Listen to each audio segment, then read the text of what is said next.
Hi friends, എൻ്റെ ചാനലിൽ healthy ആയിട്ടുള്ള നല്ല കാര്യങ്ങളാണ് ഞാൻ ഇട്ടിരിക്കുന്നത്. ആദ്യമായി കാണുന്നവരാണെങ്കിൽ ഒന്ന് സബ്സ്ക്രൈബ് ചെയ്യുകയും കമൻറ്റ് ചെയ്യുകയും ചെയ്യൂ. കാരണം പ്രകൃതിയുമായിട്ട് നമ്മൾ ഇണങ്ങി കഴിയുകയാണെങ്കിൽ നമുക്ക് ഒരു രോഗങ്ങളും വരത്തില്ല.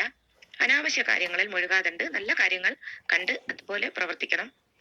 ശനി ബുധൻ എണ്ണ തേച്ച് കുളിച്ചാൽ ചാകും വരെ കിലശമില്ലെന്ന് ഒരു പഴഞ്ചൊല്ലുണ്ട്. പഴമക്കാർ ചെയ്യുന്നത് ശനിയാഴ്ചയും ബുധനാഴ്ചയും നന്നായിട്ട് തലയിൽ എണ്ണ മസാജ് ചെയ്തതിന് ശേഷം ചെമ്പരത്തിയും അതിന്റെ ഇലയും ഇതുപോലെ ഒരു കപ്പിലിട്ട് നന്നായിട്ട് ഇടിക്കും. ഒട്ടും വെള്ളം ചേർക്കാണ്ട് ഇടിച്ച് ഒരു വലയിൽ കെട്ടുന്നത് അതിന്റെ ചാറുകൾ പെട്ടെന്ന് നമുക്ക് കിട്ടാൻ വേണ്ടിയാണ്. പിരിയേണ്ട ആവശ്യമില്ല. ഒരു വലയിൽ കെട്ടി തലയിൽ നന്നായിട്ട് മെസ്സേജ് ചെയ്ത് കുളിക്കുന്നതിന് മുമ്പ് തന്നെ എണ്ണ തേച്ച് 1 മണിക്കൂർ കഴിഞ്ഞാലോ 1-2 മണിക്കൂർ കഴിഞ്ഞാൽ തലയിൽ ഈ വലയിൽ കെട്ടിയ ചെമ്പരത്തിയുടെ കുഴമ്പ് പിഴിയെടുക്കുക ഒന്നും ചെയ്യേണ്ട. അതുപോലെ വലയിൽ കെട്ടി തല കംപ്ലീറ്റ് മെസ്സേജ് ചെയ്യണം.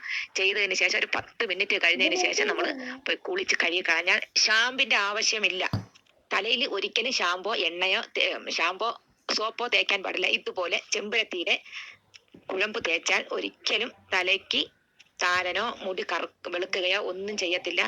54 വയസ്സായിട്ടും എൻ്റെ മുടിക്ക് യാതൊരു കേടുപാടോ നിറമോ കുറഞ്ഞിട്ടില്ല. കറുത്ത മുടിയായിട്ട് തന്നെയാണ് ഇപ്പോഴും. ഒരു താരൻ പോലും ഇല്ല. അതിന് കാരണം ഇതാണ്. എല്ലാവരും ട്രൈ ചെയ്ത് നോക്കുക. കുട്ടികൾക്ക് ഇത് കുട്ടിക്കാലത്തെ ഇത് ശീലിക്കുക. ഈ ചെമ്പരത്തി കുഴമ്പ് വലയിൽ വെച്ച് എല്ലായിടത്തും നന്നായിട്ട് തേച്ച്